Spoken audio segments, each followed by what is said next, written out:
Kung Fu Tzu is the title of honor of a philosopher born in this town around 550 BC, long before the empire was established. Mr. Kong is known to the outside world as Confucius. There are many legends about him, but we know certainly that he spent his life propagating the idea of just, harmonious and honourable social relationships as the basis for a good society. He lived in an age of great social division, where life was cheap, disorder the norm, and the likelihood of his simple but demanding ideas on how things might be better organized for the benefit of all, succeeding, was not very great. In his own life, it seems, he was not very successful, but he spent a few years towards the end instructing his students, educating them on how to live more fruitfully. It might be said that proof of his success, his belief in how men could better themselves, is China herself. Above all, Confucius felt that if the rulers and administrators could be brought to conduct themselves in an honourable fashion, then the benefits to the people at large would be great.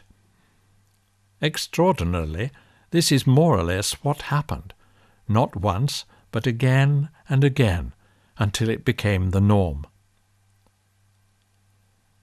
Perhaps the defining element of Chinese history, the thing which marks it out from the history of other human societies on the planet, is that once a competent dynasty established itself and learned to use the Confucian-inspired bureaucracy, then peace and order reigned for amazingly long periods.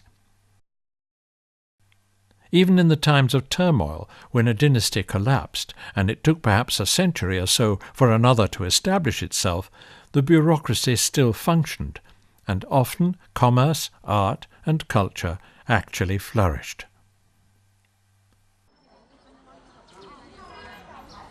No other code of conduct, religion, superstition, whatever you want to call it, has had such a profound and beneficial effect on human society.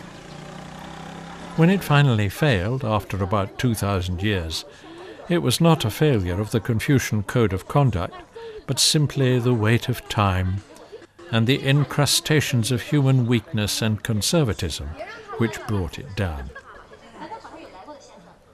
We humans seem to have a desperate need for absolute answers. We love complicated explanations of simple things.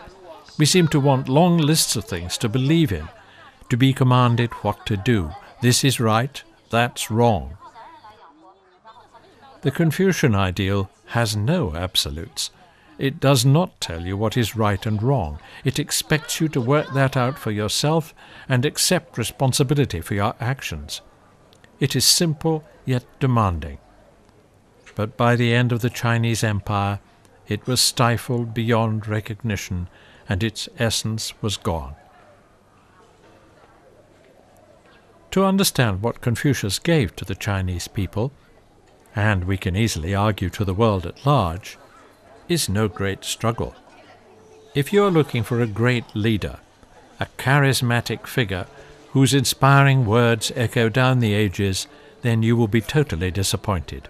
Confucius is none of these. As far as he was concerned, he observed how humans behaved and passed on a few tips about how we might better live together in harmony for the benefit of all. Only a short collection exists of the sayings of Confucius, known in English as the Analects of Confucius. And then only half a dozen chapters of the 20 chapters in the collection can have much claim to what Confucius was aiming at. He himself wrote none of them. We only have the reports of a few of his students. What it all boils down to is quite simple. It might be said to be embarrassingly simple. We make such claims for the influence of Confucian thought, and this is all it is? In essence, Confucius suggests that human beings, whoever they are, accept responsibility for themselves and their actions, and strive in all their relationships and activities to be honorable human beings. That's about it. Simple, but of course very, very demanding. He himself accepted that and said modestly, "As far as being a divine wise man or even a just and good man goes, I can't claim that for myself." His student asked him, "Is there any simple rule that you can act upon all day and every day?" Confucius' reply is echoed in the words of other sensible guides to humanity. Never do to other people what you would not like them to do to you.